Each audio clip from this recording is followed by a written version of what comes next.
Tonight's Modern Men is powered by the Hero Initiative. Are you interested in becoming a hero? Go to heroinitiative.org to see how you can be a hero to those comic creators in need.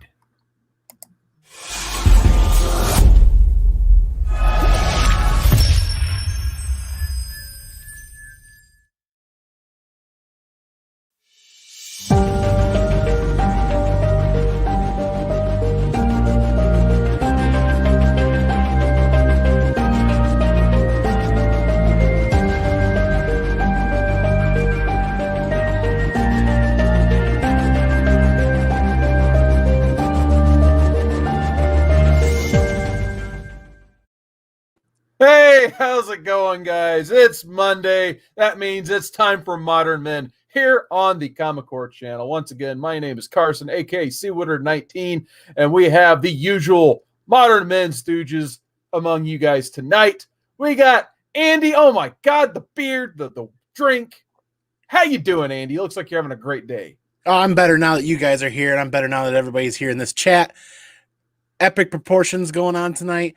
The beard is getting down to the edge of the screen here. Look at that. Oh, boy. And speaking of beards, what's up next? Your beard is getting so long, I think I see it creeping into Drew's screen a little bit, because I know that's not his peach fuzz growing like that. But Drew, how you doing today? Oh, my God. The guy with the concurrent Razor Ramon stubble look is going to talk to me about my beard growth. I got some big news for everybody who are fans of the channel, fans of the show, and we'll go into that at the end of the show. So everybody stick around for some news, baby. News. Yeah, and it's not a giveaway. We're not giving anything away. You know what? I gave away a book. I gave away a book to Mr. Gretzky because he came over to the Discord and said, "Hey, weren't you going to give away a book?" And I said, "Damn, I forgot about that. Give me your address. Here comes a book." So definitely sub up to the Discord. The link is down below. You might win a book by calling somebody out. You never know. So join the Discord for more. Is that beard hair? Oh, it's on the mic. Okay.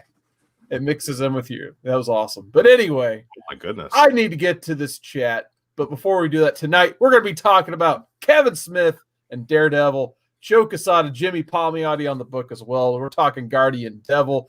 We're doing it for the culture, baby. We've talked crazy controversial issues like rape and statutory rape. This week we get baby flinging, artificial insemination, AIDS, murder, suicide, all in one story.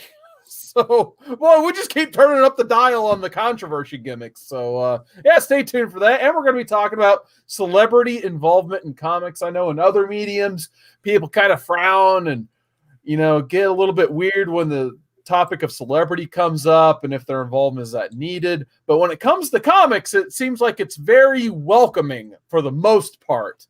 Sometimes. We'll get more into that as we go on tonight. Big thanks to Chris Bear on the Discord for giving us tonight's topic for the show.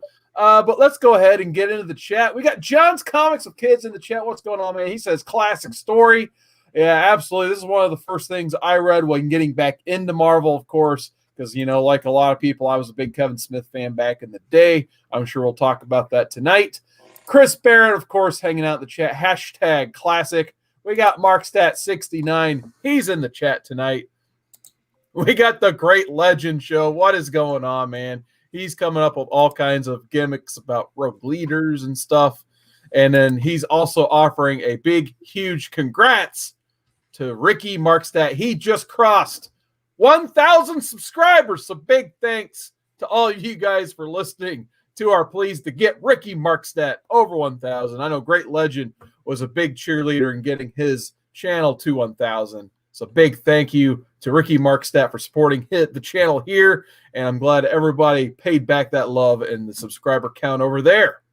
Of course, we got ComicManAndy hanging out in the chat and on the panel tonight. We got Gore Vidal, so it's going to be a good show when Gore Vidal is in your chat. That guy, definitely one of the best. Let's see. There was one Great Legend gag I just had to read. We got that deadbeat robot. Someone's still paying him to do something. Legends talking about Von Erichs and Watto and stuff, of course. We got Michelle Shed. Public credits. William Bird. What is going on, William Bird? Hey, at least Smith didn't have Daredevil piss himself like he did Batman. Yeah, that's true. That's true. All right, guys. And then, of course, Superior Hero Review. Almost forgot about Superior Hero Review. Just saw him pop up on my feed there. What is going on, man? Nice to see you in the chat as well. All right, so Guardian Devil, the big story behind this is you kind of got to take yourself back to the 90s. And Marvel in the 90s was, it wasn't good. They were declaring bankruptcy. There was, they didn't really have a rudder of the ship. They were looking for the next big leader and who's going to lead Marvel into the future. And luckily they had a guy come up from out of the ranks named Joe Casada. He wasn't quite the editor-in-chief yet. I don't believe, someone can correct me on the year he became editor-in-chief, but I'm pretty sure between this and Marvel Knights was pretty much his job application for him becoming editor-in-chief of Marvel Comics. But he had a buddy named Kevin Smith. And Kevin Smith loves comic books. Have you seen any of his movies? Especially Mallrats, where there's characters written around comic book shops. It has Stan Lee in it and all that fun stuff. It's a fun movie. Don't know if it's aged the greatest, but fun nonetheless. He loves comic books, so why wouldn't he want to write a comic book? So basically they told him, come on down. Like, what character are on? And Daredevil? Like, well, what harm can that be? If the book sucks, it's still Daredevil. No one cares about Daredevil because it's 1998. So he got put on Daredevil, and we got just this awesome dream team of Kevin Smith, Joe Casada on the pencils, and you got Jimmy Palmiotti on your inks, and they gave you 8 issues of goodness here. So before I even get into the story, I kind of want to start by asking about the art of Joe Casada here. So Andy, what did you think of Joe Casada's art leading off this? So I got exactly what I would hope for and exactly what I expected going into this. I was delivered a comfort level soul food of a dish in Joe Casada's art that wasn't earth-shattering and mind-blowing and making my soul leave my body, but it was coming home again. Oh my God. To that 90s Marvel art that I loved. I mean, that's a high bar, Andy. Your soul's going to leave your body? Seriously, it takes a lot to get there, but what I'm trying to say is that this is like soul food, like that comfort dish that reminds you of home. This reminded me of my time in the 90s, riding my bike to the comic book shop as a kid with my part-time job and picking up that early Marvel Knights stuff, that Marvel stuff from 96, 97, 98, 99, roughly, before I stopped collecting for a short time. And I wasn't into Daredevil at the time. I should have been. As far as I know, before this, you didn't miss tons. So no, it's like Frank Miller and then this. Yeah, exactly. I mean, I'm sure we read Born Again Junior in there. Yeah, we read Born Again. I mean, yeah, Romita Junior's. I liked his art, but it was very kind of expressive and not as literal as the stuff he had done before, which is kind of like more in the vein of his father's style when he started developing his own style, kind of a John Romita Sr. meets Bill Sienkiewicz kind of deal. I really enjoyed that. I think that he kept doing things in a different way, but at the same time, Mignola had a very similar style and developed kind of in a separate tree. So I thought it was really good stuff. Yeah, like I say, for me, like when people ask me about Daredevil and that stuff, like obviously Born Again is like the quintessential Daredevil story for me. I think that's like maybe my favorite Marvel story of all time.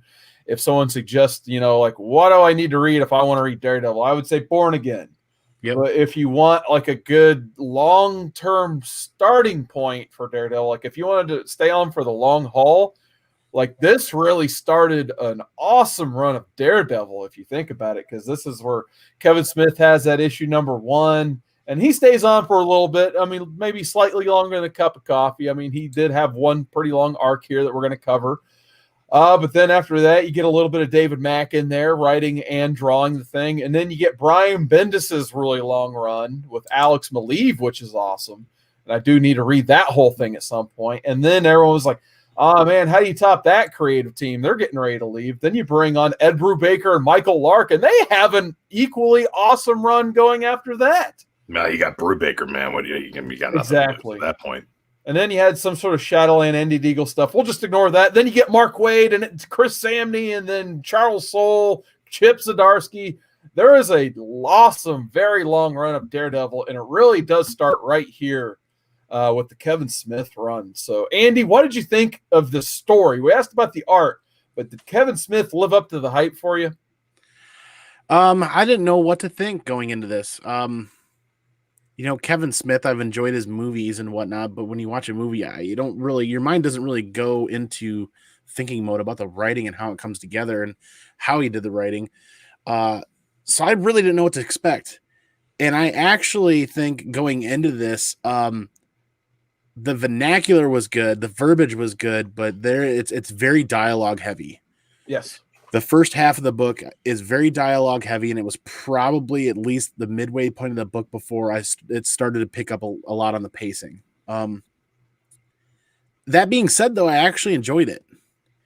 A lot of times I really like my books. I've got a very solid defining line. If I want to read a book, I'm going to read a book. I don't want to read a comic book and have it read like a book. I'm choosing to read a comic book because I don't want it to read anything like a book, and vice versa. So sometimes when you get into some of that Alan Moore stuff or some of that other stuff, I'm like, this is just tough. It's not what I was looking to get into, but he makes it enjoyable. Like I said, the verbiage and the vernacular is pretty decent. There's some Easter eggs hidden throughout here that makes it a lot of fun. You can tell he's a comic book fan. You really can, and it shines through. And I think that helps the first half of the story, even though the pacing is not where I want it to be. I think that actually helps the first half of that book. Yeah. What about you, Drew? I love this story. I love the way that it reads. I love the way Kevin Smith writes it. He has a very late 70s, early 80s kind of idea of like Marvel continuity at the time.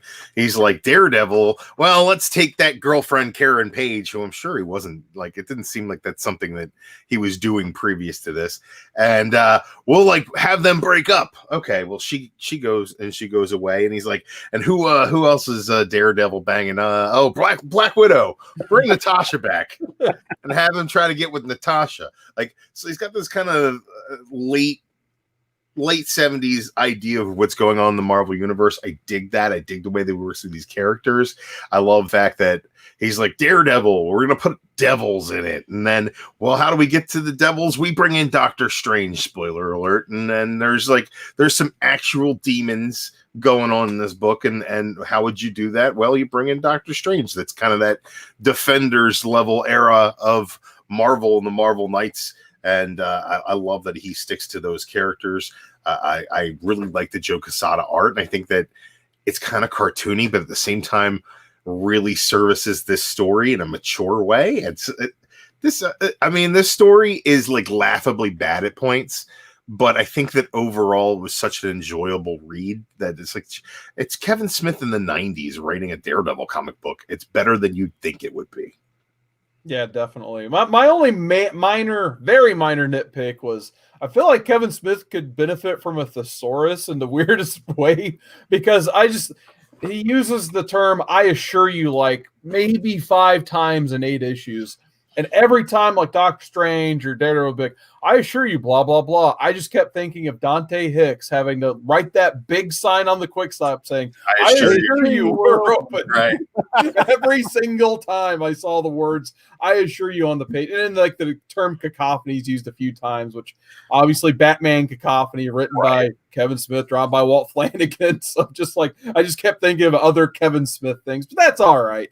But the story I thought was, I enjoyed it, of course, as well. I mean, we keep talking about Born Again, and I feel like this is a pretty solid follow-up to Born Again. Like, yeah. I didn't really see myself asking too many questions to fill in the gaps of what was going on. Probably like the only thing I wasn't completely clear on is Foggy Nelson's relationship with whoever he was dating, but ultimately that didn't matter too much. He is Alan.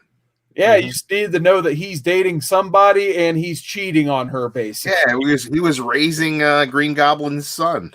Oh wow! He was raising a little. What was his name? Harry's son.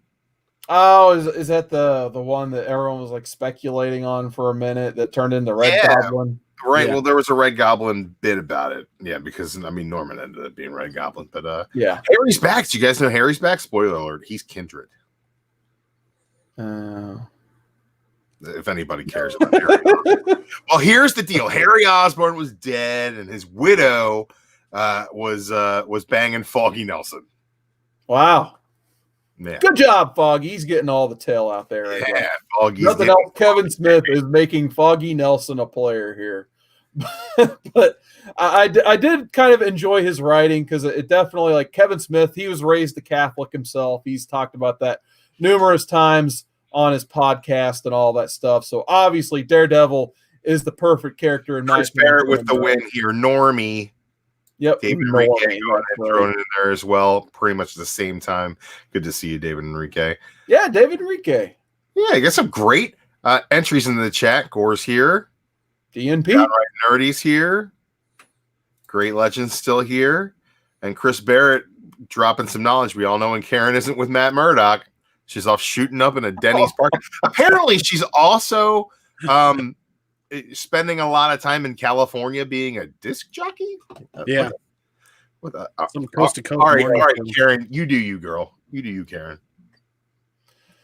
But yeah, like Kevin Smith, obviously a good writer to be writing, this paranoid Catholic, and they take full advantage of that here. He's basically introduced to this baby who was promised to be the Antichrist when a 15-year-old surfaces who's a virgin yet has this child, brings the child to she's just trying to get away from all these people trying to kill her. But yeah, it turns out basically Daredevil inherits this child that he's been told that is either going to save the world or destroy it. And if you have this kid, it's going to curse you until you destroy the baby. But yeah, what did you think of this whole baby storyline, Andy? I didn't really understand. Well, I did. I just didn't understand why they were choosing to go this route. Then when you get to the end of the book, it makes a lot more sense. Thankfully, they answered a lot of questions. But I do like how they delved a little deeper into the Catholic aspect with Daredevil, and it makes sense that Kevin Smith would be the right guy to do this. And the whole Virgin Mary aspect, kind of having a child and being a virgin, and then this being the savior, but then potentially being the Antichrist. And the way they went about clouding Daredevil's judgment and a couple of the other characters was a really good turn as well. What about you, Drew? What did you think of Daredevil +1? Look, it led to the greatest part of this book, which is that you can't celebrate Daredevil. He's a damn baby chucker. He found out the baby was a demon. Yeet. Yeet. Eat that demon baby right off a roof. Yeah, so him and Karen are on the out. So Karen's not in the picture quite just yet. So you got, who's he call? He wants to call the other woman in his life, just randomly, even though in his mind he's told himself, even at this point, he's like, it's not a random call. I just want to see the other girl I care about. He calls Black Widow up. And just turns out he inherits a baby by the time he goes and visits. Or I guess Black Widow is the one who ends up paying him the visit. And basically in his research, he ends up telling Natasha, they're like, hey, I got to go do this thing. I need you to watch this baby. Oh, by the way, I don't know how to change diapers. I haven't had the balls to figure out how. Can you figure that out for me? So that also indicates that he doesn't know the gender of this baby until Natasha tells him the gender, which is also pretty insane to think about. But over the course of his exploration into what's going on here, he's given like a cross, and you find out a little later it's got some hallucinogenic drug on the amulet. And basically, it makes him paranoid, easy suggestion. So he is just jumping to conclusions left and right here with everything. So when he sees Natasha actually kind of wanting to defend this baby. It's a mat, right? With different conclusions. Yeah. That you can jump to. Oh man, it's been a long time since I thought about the jump to conclusions, Matt. My God. I'm sorry, I had to. It's low hanging fruit. Yeah, But it was there. It was right for the picking. Wow. I think my favorite part of the whole Black Widow being introduced is like you get a little Kevin Smith perviness where she's like, "You called me because your girlfriend broke up with you." Like, dude, I've got way better things to do with my time. And then she's like, turns around, starts unzipping her jumpsuit, and she's like, "You want to do it on the couch or you want to do it on the roof?" And he's like, "Wait, I got this baby." So she's like, "I am insulted, but yes, let's bang Matt Murdock. You're one hot blind dude. Put it in me." And that just didn't work out in her she's like holding the baby. She's like, "Good God, I was an Avenger." Yeah, that's probably my favorite part where she just decrees with no one around whatsoever. I wasn't a Avenger. Damn it. I'm babies. And the other like funny little detail in that scene from Casada is he's just drawing like baby crap and milk and just trash everywhere. And he's probably only had the baby for like an hour. Yeah. Like his apartment is just destroyed. It's he has true no to life. clue what he's doing here. It's true to life when you have a baby. But yeah, I feel like Natasha's introduced so Kevin Smith could get all this like perv comedy out of the way because the rest of it gets pretty grim. But yeah, like once he comes back and he's kind of been drugged, you don't really know he's been drugged yet. You think he's just crazy and lost his mind. He has decided this baby is definitively the Antichrist and needs to be chucked off a roof. Yeah, it's as crazy as you think. So yeah, yeet. So he literally throws a baby off of a roof of a building, and luckily Black Widow saves the baby. And not only that, a little bit later, they find themselves somehow in the exact same scenario where he's throwing not only the baby, but himself off of the building later. It gets crazy. But you know what else is crazy? We got a 99-cent super chat from the great legend. Oh, God. 0.99 graded blue. So you know what that means. You know what that means is I can't find the gift. We're best friends. Let's do karate in the garage. Thanks, great legend. That 99 cents will be going to the Hero Initiative. So big thanks once again to the great legend. I can't wait till all of this virus nonsense is out of the way so we can go to a con somewhere and do fucking karate in the garage. They are best friends. So after the second time, he throws himself off of the roof with the baby, but luckily he comes to his senses just in time, saves himself and the baby, and that's where he finds himself at the church with his mother. And you kind of know where that goes if you've seen the TV show. Mother takes him in, takes the baby, and all's well ends well there. Or is it? So we get another assassin introduced in this thing. And Andy, what do you think of Bullseye? Oh my God, yes, please. You know, that's like the A to the B. That's like the heads to the tails. Like you can't open up a Daredevil arc. Yeah, I mean, you can. It's just not going to be as fun for me. It's just Bullseye's right there, man, when it comes to fighting Daredevil. Bullseye is my favorite villain in the Marvel universe when it comes to Daredevil, Hell's Kitchen, Frank Castle, Wilson Fisk, all that jazz. And this was so incredibly fitting, in my opinion, for that antagonist. You know what I mean? Oh, absolutely. Drew, are you a fan of Bullseye? I love Bullseye. Bullseye never misses. He's fantastic.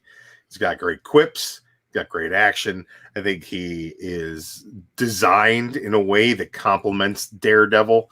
It's like watching the black and white versus the red. It's kind of a bigger image in a way. The way that Casada puts the action panels together really works for me.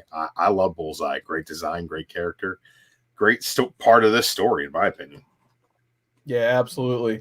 So they talked about the baby being a curse to everybody around the person who owns the baby. So the curse has wrapped up Foggy, and of course he has been drugged himself, and he's convinced. The law is now convinced that Foggy has somehow taken this new mistress of his, and she has been raped and killed somehow. Like, once again, they played karate in the garage. Yeah, somebody. Oh my goodness. in the lizard garage or something. Weird things happen there. So Foggy's been locked up, wrongfully accused of this crime he didn't commit, obviously, because Foggy Nelson, he's not going to do any of that. Then Karen Page resurfaces, of course. You know, when Karen Page resurfaces, Matt Murdock is going to welcome her with open arms, but it's usually just bad news, unfortunately. And here, today's bad news. I'm afraid I've got some bad news. Yeah, Wade Barrett stopped by. He had some bad news. Karen Page wrote a note. Unfortunately, she has received information that has confirmed she is positive for HIV, and she's came crawling back to Matt once again to cry in his bed. And it just, once again, a very sad character. Just brings nothing but surprise it's AIDS. Oh, my God. All right. Nothing but class here on Modern Men and the hashtags. But, yeah, this is just adding to the fuel that is Matt believing that this kid is something more than just a baby. When it rains, it pours. That's right. When it rains, it pours. When your girlfriend tells you she's got secret AIDS. And I like how they don't even address it until maybe 2 issues later, or hey, by the way, did you tell Matt that he probably has AIDS too? And he's like, oh, that didn't even cross my mind. It's like, ugh, God. But anyway, back to Bullseye and Daredevil. So basically, the person orchestrating all this is like, how can we make this worse? Let's go ahead and hire Bullseye. That makes everything worse, as it usually does. And boy, does it ever. The tonight's wrestling term, you got to put a guy over. And Kevin Smith, my God, does he put Bullseye over? When you see him strike, it's critical, it's surgical, and boy, Daredevil, he just does not stand a chance. So basically, he just waltzes right into that church, kills 11 nuns, takes the baby, and then luckily Karen Page is there to kind of rescue Daredevil. But of course, her whole charade is quickly uncovered. The baby's fake. It's the little plastic baby Jesus. She gets it thrown in her head. She gets bruised. The sister, a.k.a. Matt's mother, tries to escape with it. She doesn't make it. Baby gets kidnapped. His baton gets returned after he gets wailed on. But who's it get returned to? Karen Page's chest. And unfortunately, we have to say goodbye to Karen Page in this story. Gone way too soon, obviously. What did you guys think about the death of Karen Page? Thank God. I mean, as much as she is an anchor in Daredevil's life and Daredevil's story, she's nothing but bad news every time. Every time. Whether it's in Born Again. I mean, could you imagine sitting down and reading Born Again and then reading right into this? It's like, wow. Oof. Can't think too highly of Karen Page at this point. Look, but she starts the whole thing off at this letter that's like, look, Matt, look, I love you, but you owe me more. I mean, I can only be a crack-addicted porn star with AIDS so many times. And you can only forgive me, but I don't know if it's enough. Like, gone too soon, not soon enough. That bucktooth bitch Karen Page. Matt, you're better off without her. She gone. Yeah, I mean, she even lists in that letter where and there's nothing that she does is ever good enough for him, and she can't escape. No, I mean, how many more dudes does she have to suck off for crack to get Daredevil to love her? I mean, come on, she does way too much for him. God. Yeah, I mean, the funny thing for me is that I guess to compare it to the TV show for a minute. She's such a sweetheart on that TV show. She's played by Deborah Ann Wool. She's awesome. Love that actress. And she's just nothing but greatness on that show, in my opinion. She usually is the one taking the higher road. And we never really saw, I mean, she's had her downfalls in the show, obviously. She was framed for a murder she didn't commit. That's how the show starts. But you never really see her go down this downward spiral that the comic book Karen Page is. She's like fell down the tree and hit every branch at this point. Yeah. You know what they say, Carson? When it rains, it pours. Oh, so at this point, I guess we didn't talk about Daredevil seeking Doctor Strange's help, also trying to figure out what's going on with this baby. Hey, have you heard anything about the Antichrist lately, Doctor Strange? And he's like, well, Matthew, no, I haven't, but my powers aren't that dependable as of late because of 90s Marvel storytelling.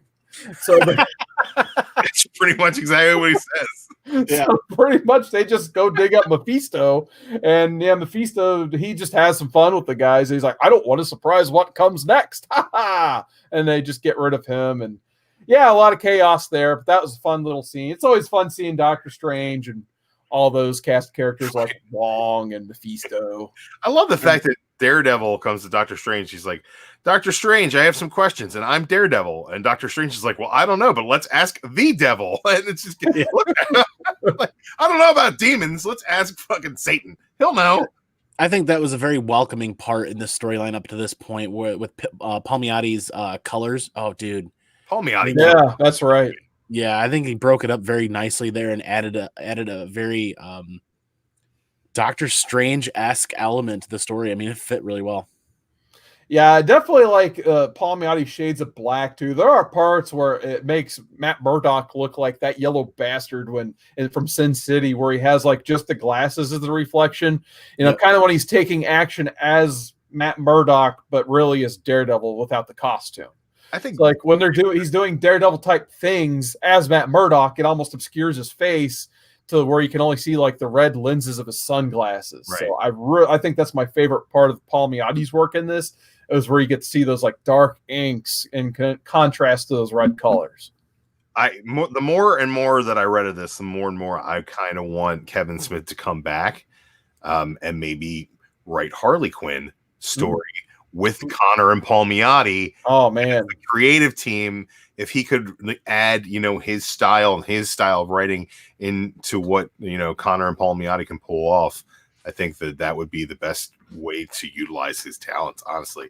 He does great with the dialogue. The dialogue works. I think that the story moves along at a good pace. I think that even though it is a bit wordy, you're getting value out of those words. I think that if he worked with a team that was more streamlined in what they do for a character, he could really contribute. In the same way that like Hossein did to the Deadpool run.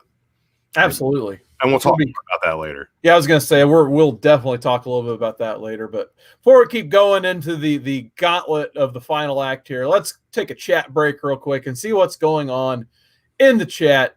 We got Samuel David joining in. What's going on, man? I could go for a little cup of coffee or espresso, whatever that is right now. It's always tasty looking. I like that guy's emblem. So Samuel David hanging out in the chat. Chris Barrett's talking about egg sucking or something like that. Who knows? We got the Great Legend Show still in the chat. We got Gore Vidal saying, I have mixed feelings about Karen's death. The last page of Frank Miller's Born Again has Matt and Karen walking down the street happy for a change. Something Miller wanted for Matt after so much tragedy.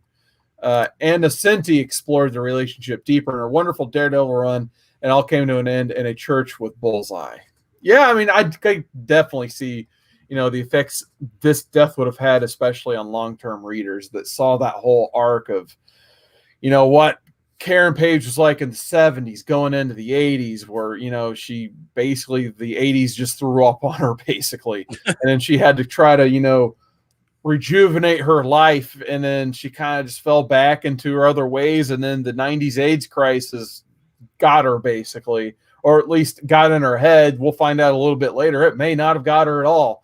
But yeah, unfortunately, her life was never the same after she fell into this downward spiral. So unfortunately, she never just truly recovered at this point in the run. Yeah, I think I do have something to say about Gore's comment there. With Miller giving Daredevil a happy ending, I feel like most runs will give him either a bit of tragedy or a bit of happiness to hold on to.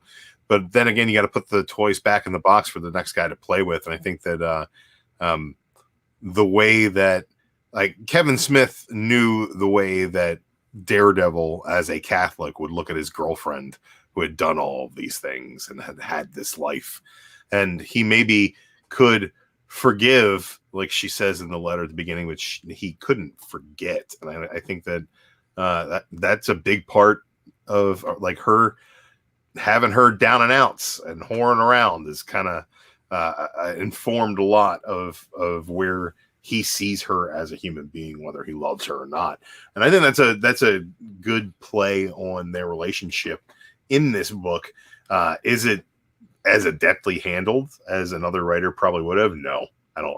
I think there's kind of a lack of nuance. And that's Kevin Smith's style. And I don't fault him for that, but it could have definitely been done better, in my opinion. But yeah, going into this final gauntlet, he kind of goes to some bars, shakes up some, loose lips, basically. And he finds out where the main baddies are at. And he finds this building, he goes there. And then there's this demon character we haven't really touched on yet that kind of seems to be playing for the other side. This character wants to save the baby, but you find out pretty quickly that this guy is just basically an illusion concocted up by our main bad guy here. So we won't go too much into that character. I'm kind of glad he wasn't an actual demon. I just thought that was kind of a weird running character throughout all of this. But basically, he just fights his way through a building, as Daredevil always does, it seems like. Fights his way through this demon who turned out to be more or less like a guy in a robot suit. And then who was the man behind the curtain? Mysterio. Quentin Beck. Andy, what do you think of Mysterio? I almost thought it was a little too convenient. I mean, but you got that guy you were just talking about was my Ball pronounced.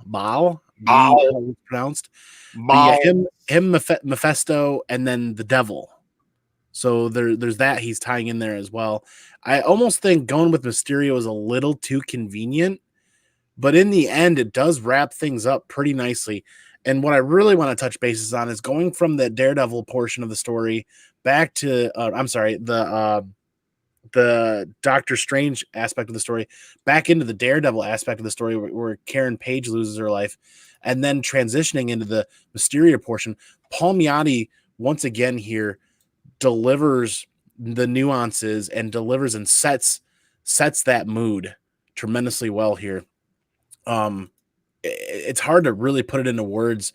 There's the issue there where it opens up. Part 6 opens up with the purple sheets and his red pants into the black and white pages where he's sharing that memory.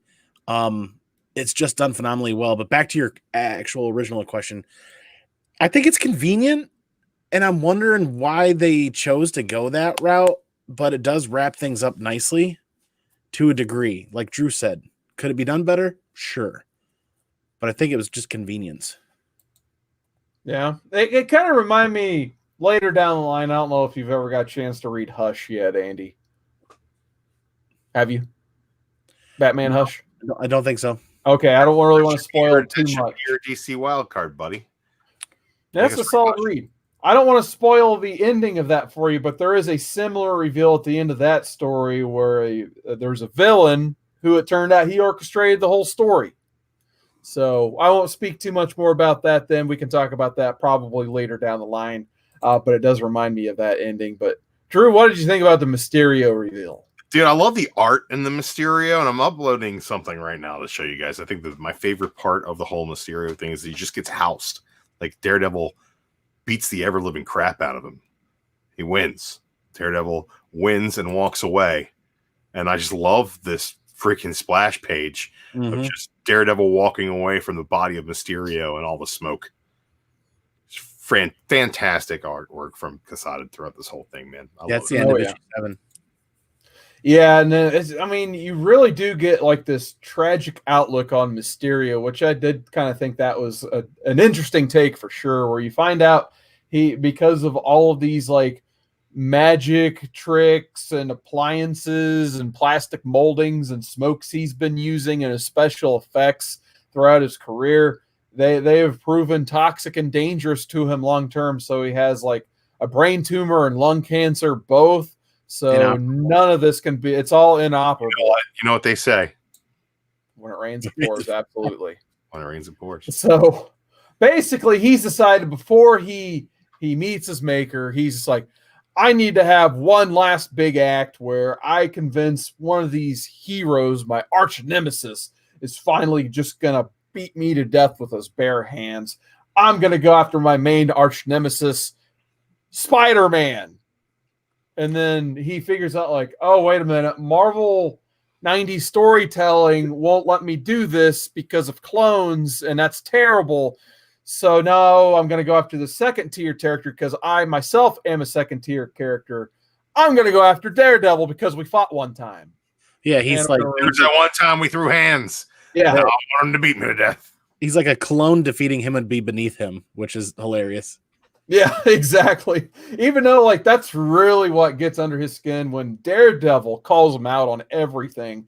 When he's just like, you think you're comparable to Kingpin and what he did being born again? Like, no, you're just a Xerox of what you see on TV and movies. You haven't had an original thought your entire life. And that's where he's truly defeated, in my opinion. That's where, Daredevil's like, I can tell where he's turning the gun and he's thinking of his friend Craven.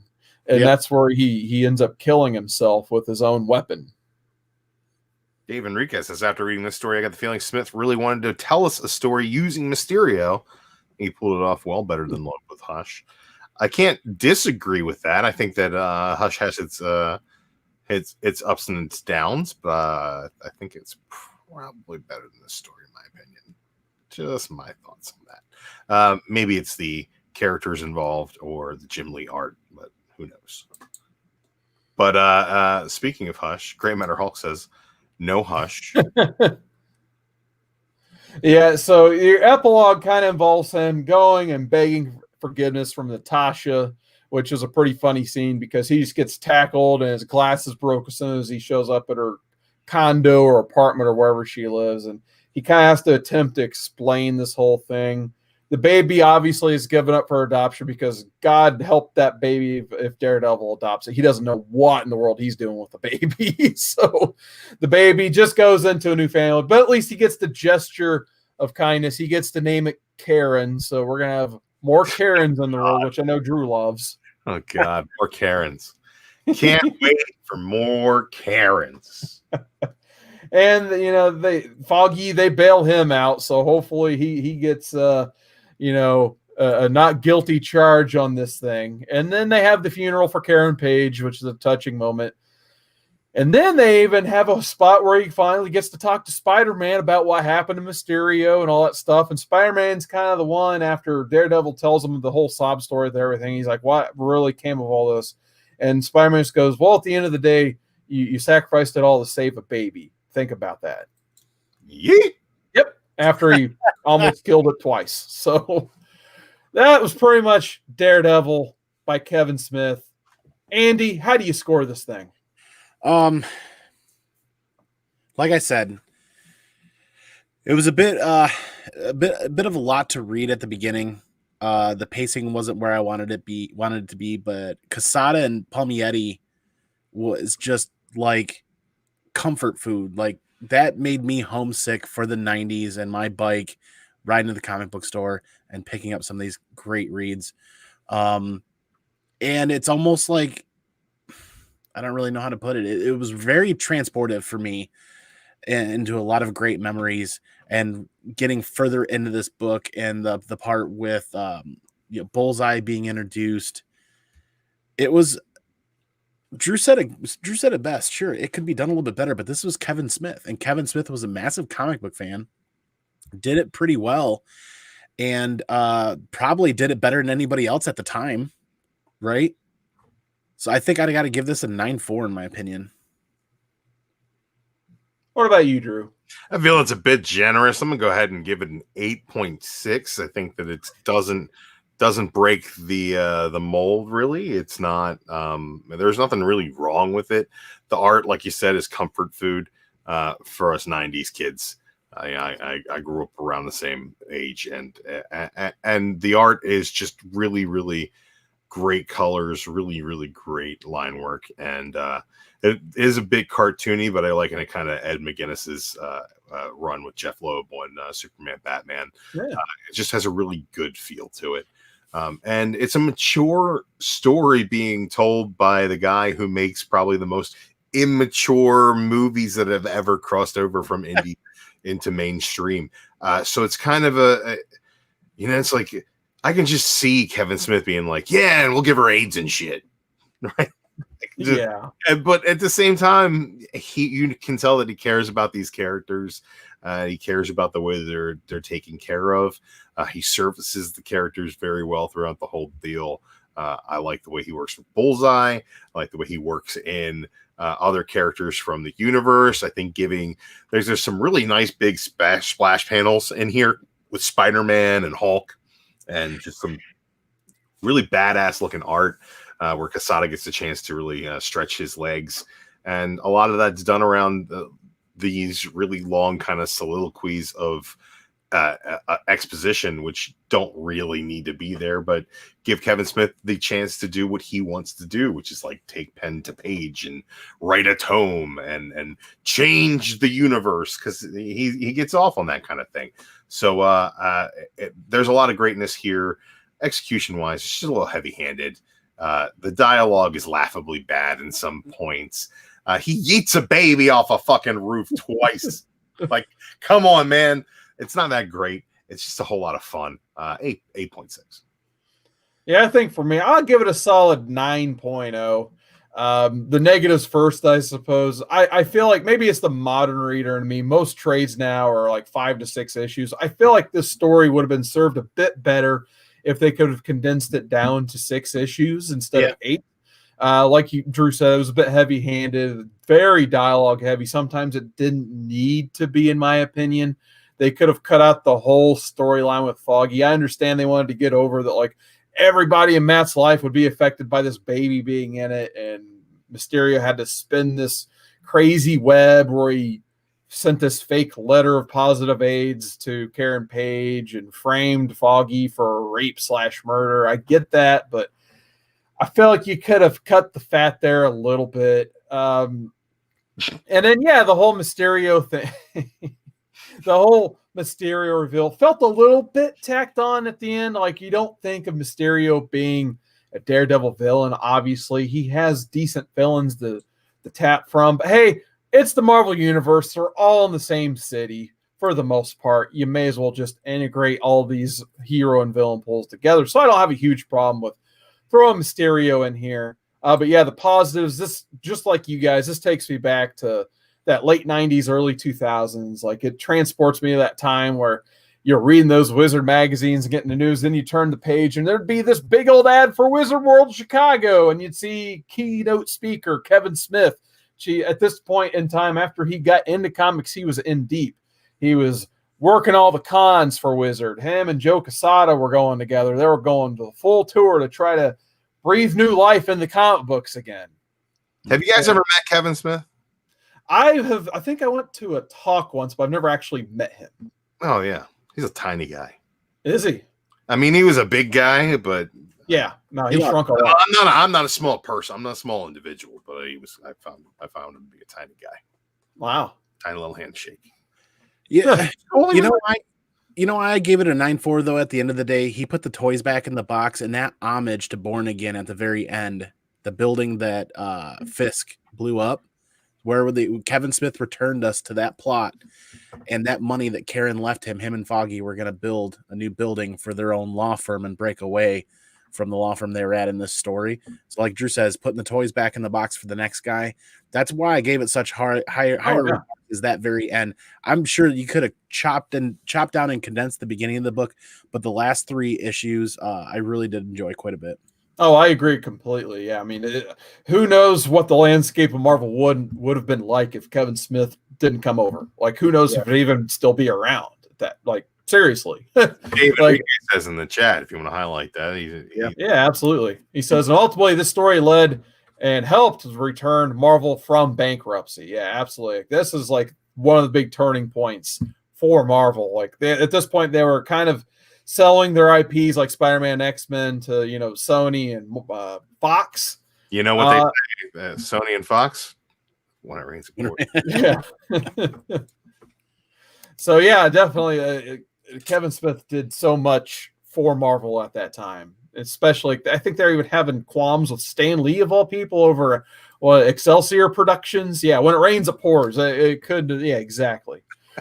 So before we continue into our main topic for the night, let's take a chat break here. We got William Bird hanging out in the chat. What's going on, man? He just says, love this run. Buying off the rack. The delays between issues sucked. Yeah, I mean, we didn't really talk too much about the delays in between the issues. That kind of comes with the territory and celebrity, as we will talk about tonight for sure. Ricky Markstad, he's got to go. Thanks a lot for stopping by, man. We appreciate it. We got Gray Matter Hulk hanging out in the chat. Yeet the baby. Don't eat the baby. Not the mama. Something like that. Yeet that demon baby, Barrett bitch. saying something. Eat that demon baby. And Gore Vidal. It was a good story. And Dogma is his favorite Kevin Smith film. Classic. That is definitely exactly. # classic. All right. So obviously, Kevin Smith's involvement in this comic helped revitalize comics in general. So this should prove that when celebrities come in and play in the comic world, it's for the good, we would think, right? So what do you guys have particular examples, memories, anything you want to throw out there of celebrities working in comic books? Berserker right now in Keanu Reeves is probably the hottest thing in recent memory to talk about with celebrities getting into comic books. Berserker is a book by it's Keanu Reeves, Matt Kindon, and Ron Garney. And it's a graphic novel series about an immortal warrior seeking only one thing, the truth about his blood-soaked existence and how to end it. Coming from Boom Studios. It started out on Kickstarter. It generated more than $1.4 million and almost 15,000 backers. And hadn't even hit the shelves. This was an idea that they were approaching, and it's already put up numbers like that. Last updated November 24th. I think people are right now. I'm looking forward to hearing what you guys have to say about the past, present, and future of this. But right now, people are craving good quality original content done by the creators and the stars that they enjoy. Absolutely. And, ever since Neo was our chosen one, people have been going crazy over that guy. Yeah. So, what about you, Drew? I really, really love that there's a lot of comedy writers that I respect their work that are putting a lot of effort into comic books because it's a place where they can tell a big budget idea story without having to resort to special effects and the Hollywood machine. So you got Brian Posehn joining Jerry Duggan to write Deadpool. You got Scott Adsit actually becoming a character in Deadpool because Posehn wrote him in there. It's fantastic. You got like guys like Ben Acker and Ben Blacker who worked together on Thrilling Adventure Hour. I'm not sure you guys know about Thrilling Adventure Hour. It was a podcast. It's basically like a live radio play. A lot of high-end comedians from the alternative scene. A lot of people have heard of it, have done work there. But really, really cool idea there. They parlayed their success there into working with a partnership with Marvel. They wrote Deadpool versus Gambit. Ben Blacker wrote Hex Wives with Mirka Andolfo, which was seen as a pretty successful comic as well. It's just watching a lot of these comedians. Patton Oswalt's written some books, just kind of flex their comedic muscles and give some real comedy chops to writers who are supposed to be writing funny books, and makes it a little bit smarter than your average slapstick comic book. So I really enjoy that. And I have been enjoying that. But I think probably my favorite celebrity comic creator is someone who was on the poll last week who didn't win. I can't believe you guys didn't have to read The Umbrella Academy. Yeah. Gerard Way is doing fantastic stuff with the Umbrella Academy, and to the point where DC gave him his own Young Animal imprint for a while. It was severely under-successful, but that's neither here nor there. There's some good stuff that came out of that. Cave Carson Has a Cybernetic Eye is a fantastic series, which everybody should read. That being said, yeah, man, there's a lot of really great celebrities bringing some really great talent to comics. Yeah, I know. Like my favorite one, of course. I mean, it's still got to go to Astonishing X-Men. Joss Whedon, bringing him in to kind of revitalize X-Men, where at the time canceled again. Yeah, were they? Did it really? Wow. No, he parted ways on a project with HBO, and good old cyborg Ray Fisher is taking credit for it.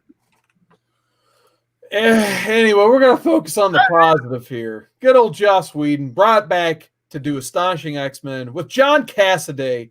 And the X-Men weren't in a bad spot. Don't get me wrong. They just came off of this white-hot Grant Morrison run of new X-Men, but they were put in these movie costumes and more of just embracing being mutants. It seemed like they were just their own culture, not really superheroes at that point.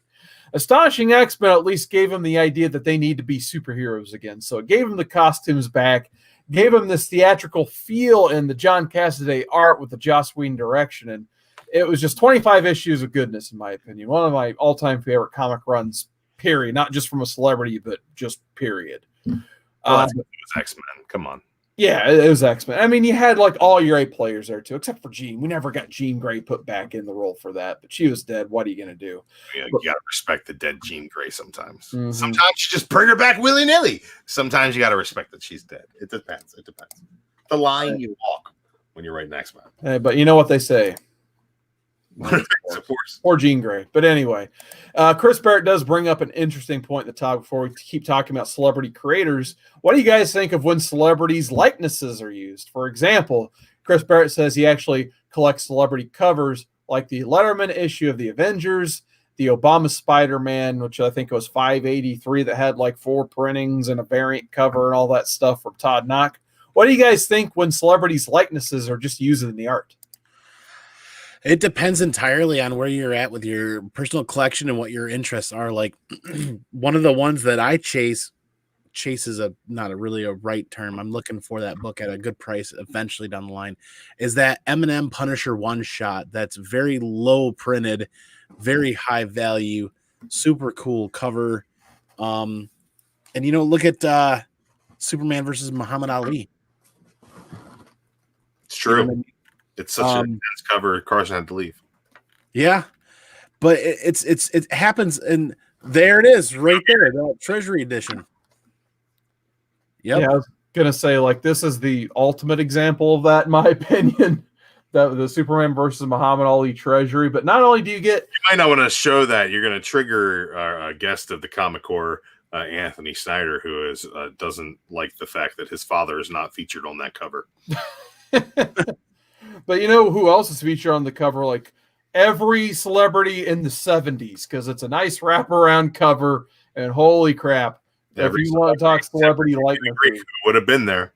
Yeah, he would have wrote the line on the damn thing. I feel like it's a slippery slope. Like when you get that Muhammad Ali, that speaks to a lot of different collectors with sports. Muhammad Ali collectors, Superman collectors, comic book collectors, weird print media collectors probably go after Treasury editions too. But then when you look at like political stuff, like presidential campaigns or not campaigns, inauguration day books and stuff like that with Obama and with Trump and with Biden coming up here soon, I feel like they have a very short time frame in the spotlight, and the people that collect them aren't necessarily comic book collectors. I don't know that Spider-Man fans are really running out to collect the presidential editions, but they pop up every 4 years occasionally, and then there's crickets the rest of the time. So it's all about the content. I can continue scrolling through Google, but Stephen Colbert on an Amazing Spider-Man homage cover. Never heard of it until I just clipped through here. This is 2008. Oh, I have that book floating around here somewhere. Yeah, Stephen Colbert also dipped his toe into comics with, what was it, Tech Jansen? I think he wrote a creator-owned comic, if I remember right. He was on the cover of the Falcon. That's right. Yeah, so I actually went to Ranker, who actually had a list of celebrities that have worked in comics. I found the same list. Yeah, I was going to say it's probably the same list. You have Bill Hader and Seth Meyers. They did a one-shot in Spider-Man called The Short Halloween, which sounds like it's pretty awesome to me. Actually drawn by Kevin McGuire, which would seem like the perfect artist for a project like that. His facial expressions are second to none in comics, in my opinion. You've got Samuel Jackson in Cold Space. Have you guys heard of this book? William Bird says, one shop I frequented in the 90s charged extra for the Shadow Man with Aerosmith featured. Oh, my God. Who's that man? Wow. Dude, looks like you just told that guy to dream on. There you go. Joke. Here's one I really need to read, though. It sounds awesome. Superman True Brit by John Cleese. I have not read this book. It is a Superman Elseworlds book. Or think of, when we did Superman Red Sun. Instead of the rocket landing in Kansas or Russia, it lands in Great Britain. And it's a British comedy somehow. Written by John Cleese. There's tea. Yeah, Ronaldo Rivera was on a cover. Oh, man. Geraldo Rivera. Goodness. One I haven't mentioned yet, and, Chris Barrett's in the chat. He's going to force me to mention it, so we may as well get it out of the way. The Ultimate Warrior comic, simply titled Warrior. If you read this comic, not only will you find out what the term destrucity means, which you won't, because I've read the comic, and I'm just more confused than ever, you'll probably have a piece of your brain just die, and you won't be able to get that back. Like, it'll hurt your brain if you read that whole comic. It is mind-numbing. It doesn't make sense. It has every 90s art gimmick. I know who the artist is. I don't want to open up the book again to find out.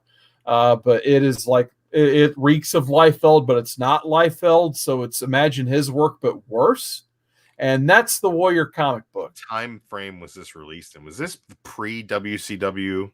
Yeah, it was like probably 95. Actually, I think it was 96 because he came back to the WWF to help plug said comic book.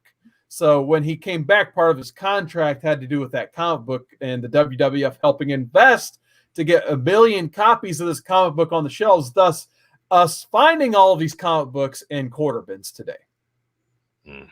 So, yeah, the Warrior comic. So we could talk about wrestlers in comics for a little bit because, once again, Chris Barrett, he refuses to rest until we mention this. And I haven't read this, Chris. I definitely will have to put it on my list.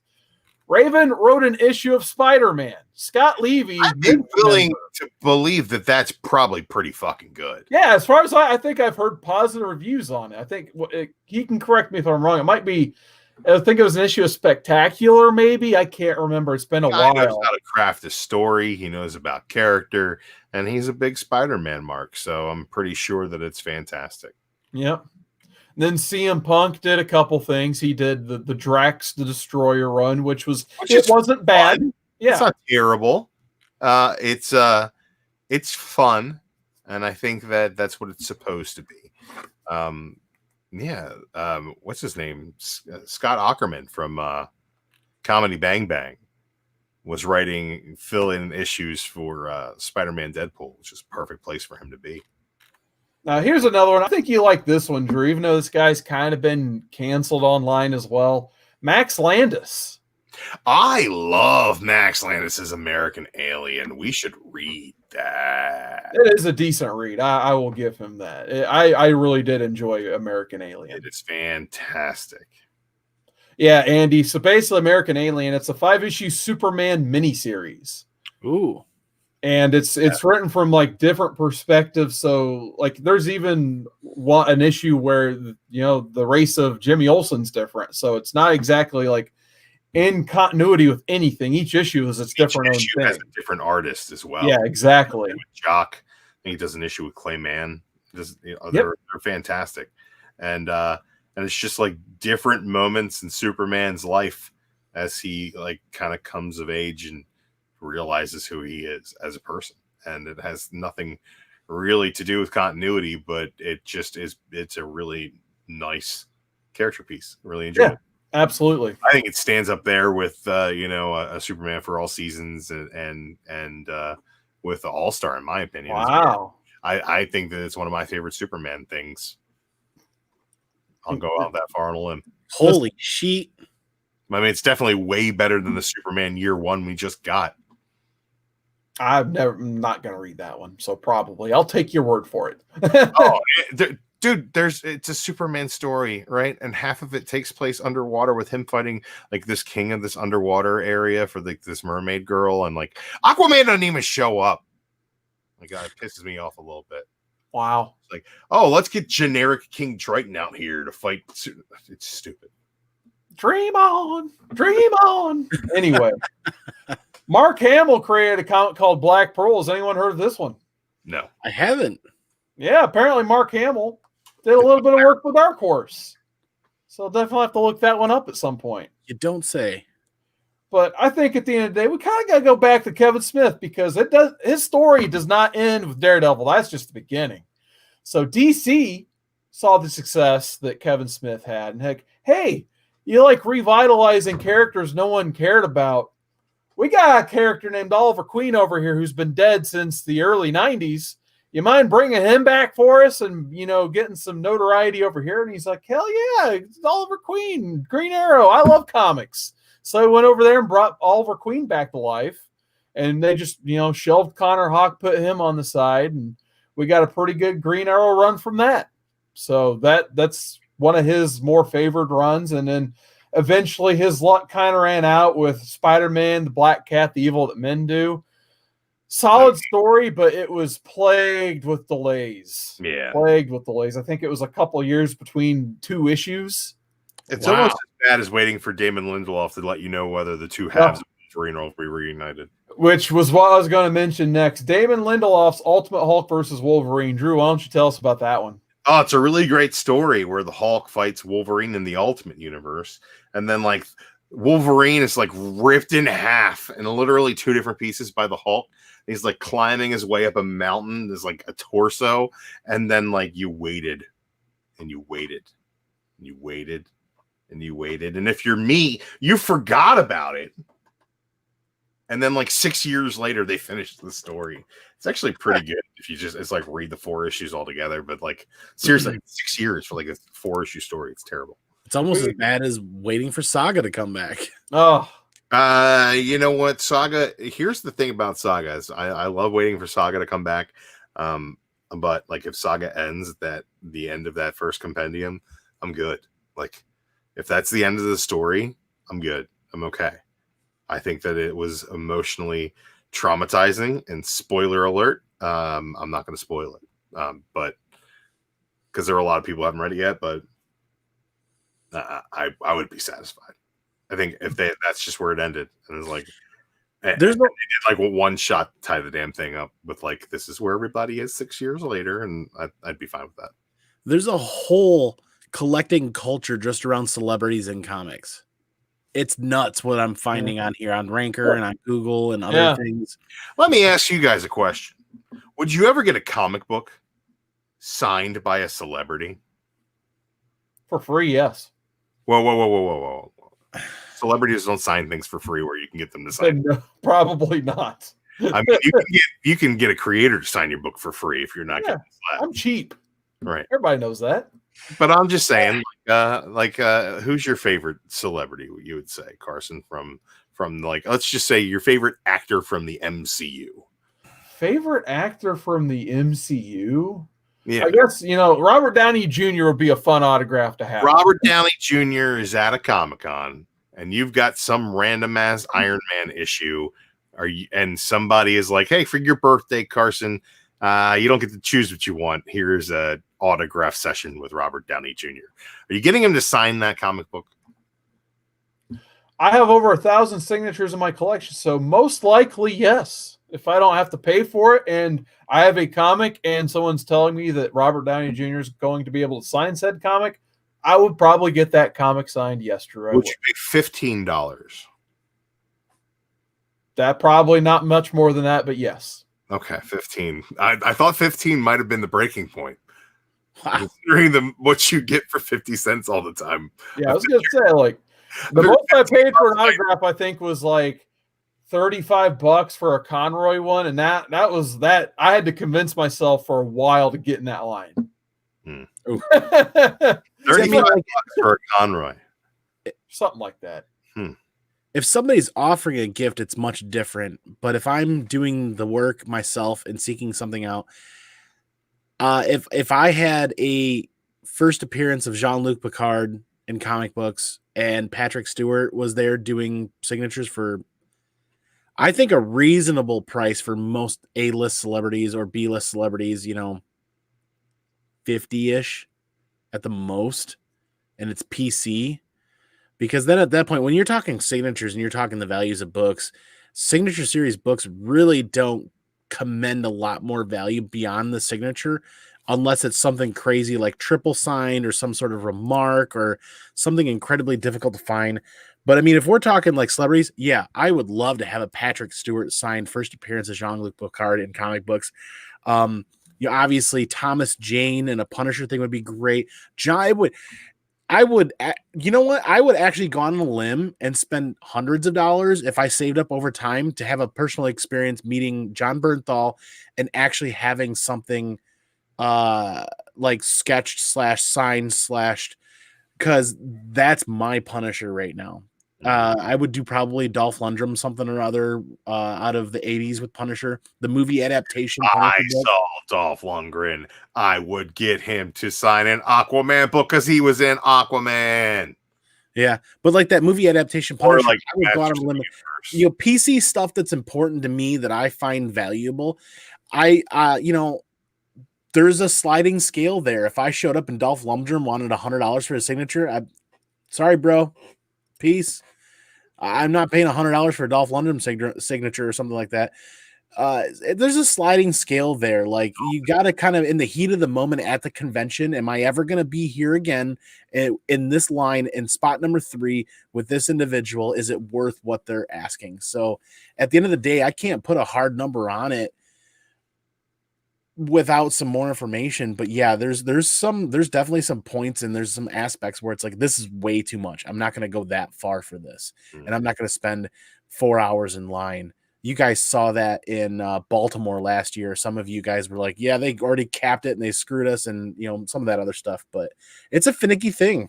Yeah, Chris Bear would have Butch Patrick sign one of his Monsters photos. Send me one of those photo covers and I'll make sure we get it signed by our very own Patrick Kilpatrick. Oh God. I was gonna say I think I actually technically do have what's his name? Bill John. Oh God. Remarked by Bill John. He'd write his phone number down so you can call him for lawyer work. Anyway. I actually do have a couple celebrity autographs. I did have Brian Posehn sign my Deadpool number 1, so I do have that on my wall. Was he at a con? Yeah, he was at when that run started, he was at C2E2 and he did one signing at the Marvel booth. That's pretty awesome. Yeah. Doesn't seem like something he'd do a lot. I think you'd probably catch him after a comedy show or something. Yeah. And he was wearing a Halloween 3 t-shirt from the 80s. Of course, he's a giant goof of a man. Yeah. Definitely like, that's a sweet t-shirt, man. He's like, oh, thanks, man. But then my brother gifted me a Tricia Helfer signed Battlestar Galactica comic that he immediately regretted giving me because he wanted to keep it for himself, but she personalized it to me. So he can take it back. So Tricia Helfer, one of the best. She was signing free back in the day when that show was at its peak. One of the best. Tricia Helfer, a celebrity who actually signed for free. That doesn't exist too much. Kristen Bell wanted $40 to that same con. I would have loved to meet her, but I wasn't going to pay her $40. Kristen Bell? Kristen Bell. Yeah, I'd meet her. Veronica Mars. Yeah. One of the best. Good show. Minka Kelly level for me. Big fan. She's great. Wasn't she Sarah Marshall? Yeah, we forgot about Sarah Marshall. I could not forget Sarah Marshall. I tried to forget her. Could not. Oh, a long time ago, we used to be friends. But anyway, let's tie this up. So any last notes on celebrities and comics? Is there a celebrity you'd like to see come into comics and do some writing, Andy? Oh, man, that's a really difficult question to answer in the moment. I'm sure there are some out there. It escapes me right now because the stuff that I'm into, it's really hard to say. And without spending 20 minutes thinking about it, we'll continue forward. Yeah, I was going to say J.J. Abrams would have been the natural choice, but his Spider-Man run has kind of been, I really enjoyed it. I'm going to say I've really enjoyed that Spider-Man run. I think his kid's doing a lot of heavy lifting on the storytelling. You're probably right. But I find it interesting, and I think mostly it's Sarah Pichelli art. Really. Absolutely. There's one of the best. One of the best. Drew, any final thoughts? Yeah, I think that we should get some, really good celebrity writers. It's like Henry Rollins is somebody I'd like to see, like maybe a run on Punisher.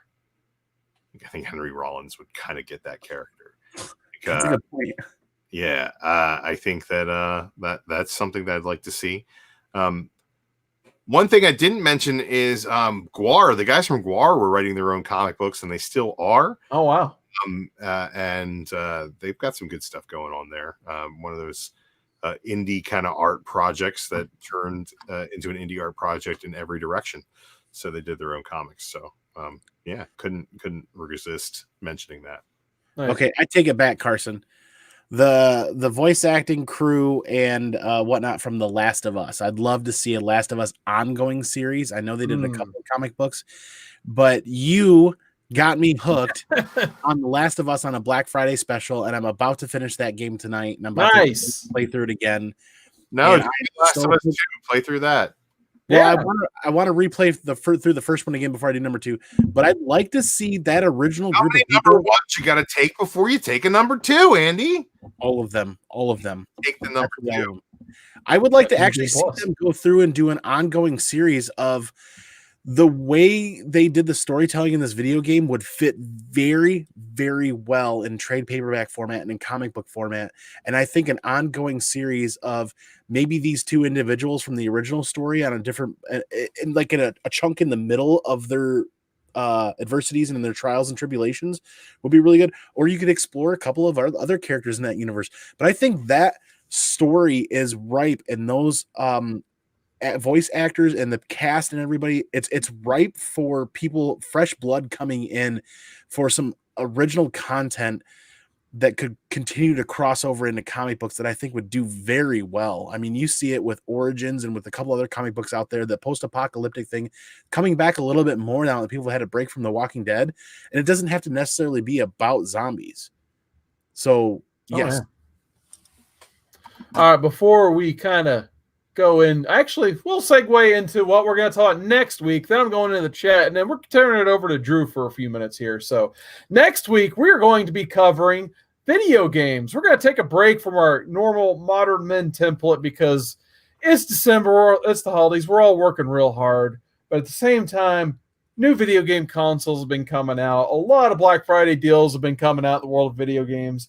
And to be honest, I could probably speak for Andy on this as well. We've been playing a lot more video games than doing reads. So we're between work just burning us out and not having time to read too much, and just like I didn't get this read done until like 10 minutes before airtime. I know Drew had to work until about 5 minutes to airtime. So we've been working hard on the real world. So we're going to kind of take a quick break next week, but we still want to bring a show. So we're just going to sit here and shoot the crap about video games. What scope do we have? Do we have a yearly, or do we have a generational scope, or are we going all the way back to the 60s on up to where we're at now? Hey, Andy, did you press buttons? Shit happen on the screen? Yeah. Perfect. Yeah. It's kind of got to be like the first episode of Modern Men. Basically, I'm going to be like, yeah, I played that video game. It was really good. Did you? No, but I played this one. Did you play that? Nope, but I played this other good one. We're going to go from there for an hour. Nice. So we're just going to talk about and recommend fun games from all generations. So yeah, video game men, that's next week. But the chat had a few good comments, of course. Never got a chance to say hi to our friend Count Von Strange the Fourth. What is going on, man? He says it was for the best bringing Kevin Smith in on Oliver Queen Green Arrow. He says he's not the biggest Connor Hawk fan. I mean, I really don't know of anyone who was, to be honest. They didn't even want to use him in a 7-series show about Green Arrow that much. So if that tells you Connor Hawk wasn't the greatest character, then there you go. Gore Vidal, he says, George Miller wrote a good comic prequel for the Fury Road film. He absolutely did. I forgot about that. Yeah. George Miller did write the Fury Road comic book as well. You know what I thought about the George Miller comic? It was mediocre. No. Oh, man. Shout out my favorite line from Fury Road. And then we got Chris Barrett. Potsy was on CBS Sunday Morning. Does he count? Yeah, sure. Hollywood Potsy. Gotta love it. CBS Sunday Morning? Potsy was on. Wow. Yeah, I think it's on his channel. Yeah, tough. Check it out. What was he doing? Talking about wrestling with Tino? Unfortunately not. I would have loved to see that. That would have been great. William Bird says, I would have loved to got William Shatner to sign the Burn Star Trek trades he was signing at the con last year, but the price, geez, yeah, I think my brother went to a con, I think it was in Louisville somewhere where Shatner was actually there. He almost decided to bring himself, but he just couldn't. At the end of the day, he couldn't pay that price. He's very expensive to meet. So Jeez. absolutely. And then Chris Barrett's pick for who he wants to see write a comic. Good one. Conan O'Brien. That'd be fun. Sure. Absolutely. So before we get out of here, Drew, I'm turning it over to you, bud. Go ahead. All right, guys. Look, Uncle Drew's got an announcement. I got a promotion, so I'm going to be working more, and I have a new set schedule at work. But that includes closing on Monday nights. So the look of this show may change, missing a Manchu very shortly, or we could be rescheduling and moving things around, or I will try to be here as much as I can for recorded content. But this will be the last Modern Men that I'm here for live on a Monday night. Good night. Goodbye. Mwah. Bang. That's what I got. All right. I do want to say a special shout out as well. We got Word Balloon. John Suntress is in the chat. What is going on, man? What's going on, John? Good to see you there. Channels out there. Check out Word Balloon for sure. Easily worth your sub, not only on YouTube, but on any podcast platform. So check out John Suntress. Some of the best comic celebrity interviews you guys are going to find anywhere. So check him out. And definitely big, huge. From our Bat Friday event. For absolutely. Sure. And a big part of the Mainframe Comic-Con. Anybody that showed up at Baltimore Comic-Con for the most part was booked by our good buddy John Suntress. He knows everybody and anybody, and he's the only person who drops a name and he doesn't even stop to pick it up because he's got plenty more to drop. The guy, he knows everybody in the damn industry because he's been around forever and he's been doing the damn thing so long and so good. So long and so good. That's what they say about him. Wow. Yeah. I don't know if they actually say that about him. I made that up. Can I get in the line and get his autograph? Yeah, you know what? I think I might be able to work something out for you. Send me one of your books. I'll get it signed by John Suntress and Patrick Kilpatrick and Bill John, and nice. I'll send it to Chris Barrett. Oh, Bill John. But you know what? There's something else I got to announce. Uh-oh. I'm throwing a wild card. Wild card's coming out. I was too lazy to make a poll this week anyway, so I figured why not go ahead and throw it 2 days after my birthday. I want to read something good, a comic that I really enjoy and that never wins any of the polls, even though we try to force it like once every 3 months. Humans? Swamp Thing? Yeah, I was going to say, you guys can guess real quick. So you're guessing Swamp Thing. What do you guess? Marvel, so I'm going to say oh, man. No, X-Men, man. No, I don't know. Go for it. Mark Waid, Mike Wieringo's Fantastic Four. We're reading Unthinkable. That's issue 67 through 500. No, you don't have to read all the way to 500. They just changed the numbering, so it becomes issue 500. Okay. So it's about a 5 to 6 issue run where Dr. Doom, he gets his magic powers back. He makes some sacrifices, and he goes after the Fantastic Four with both science and magic on his side. And it's all out chaos for the Fantastic Four.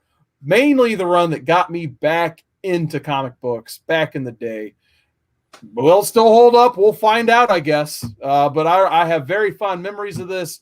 Are we going to read this one so I can play? Oh yeah, for sure. Yeah, we'll put you in on the episode somehow. So I definitely want to read some Mike Wieringo, of course, too. Like way back in what was October, feels like a year ago at this point. During the Baltimore Comic-Con, they had the Ringos. And I was like, thinking about Mike Wieringo. I was like, man, it's been so long since I read Mike Wieringo stuff. And man, I want to read some Mike Wieringo, so why not revisit one of my all-time favorite runs of Fantastic Four, Unthinkable by Mark Waid and Mike Wieringo. That is my wild card.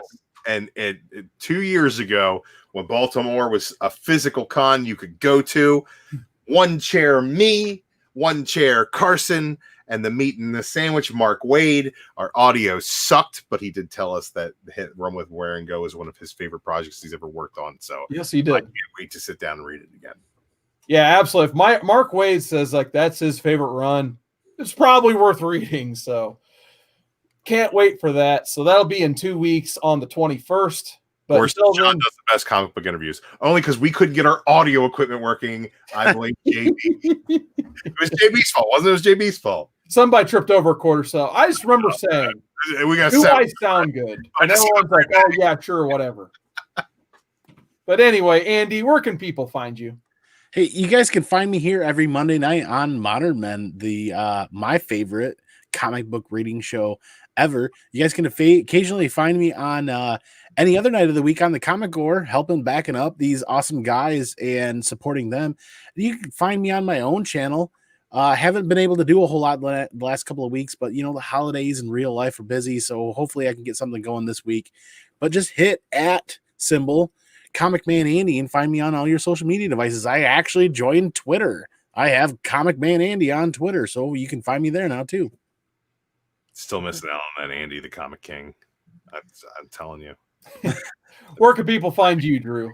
You guys can find me at work every day of my life for the foreseeable future. No, I'm going to be live Thursday night here on the Comic Core, and we're going to be multi-streaming to the Mainframe Comic-Con YouTube channel as well.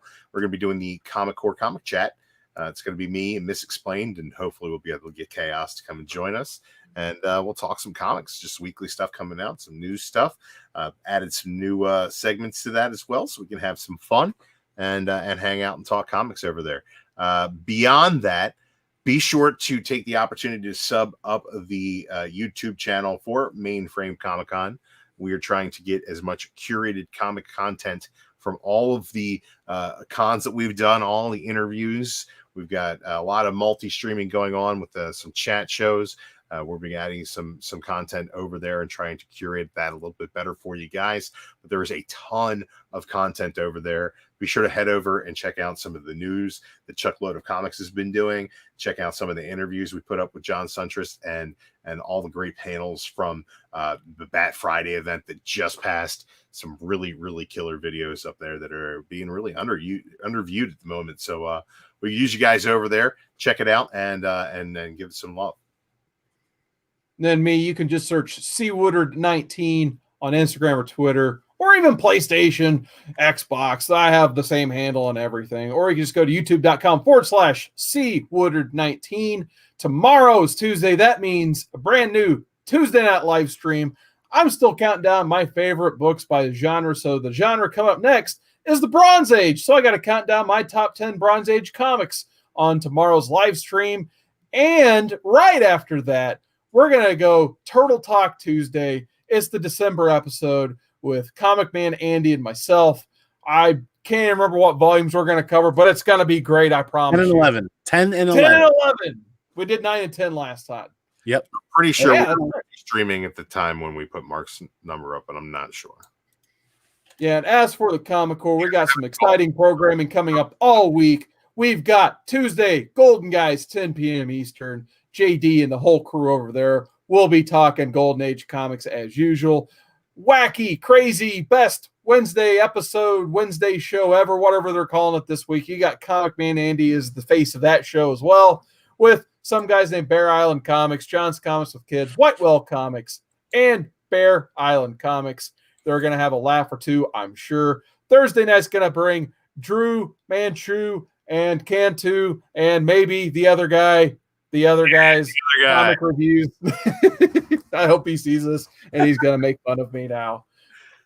And then, of course, Friday, if the show doesn't get the whole channel taken down, we'll be doing Roundtable on Friday, I'm sure, with most of the crew here. Cat Ren Figures, the Great Legend Show, Chad, and maybe the boss, Annie Banks, as well, wants to come back this Friday. Hopefully she can make it. We'll see.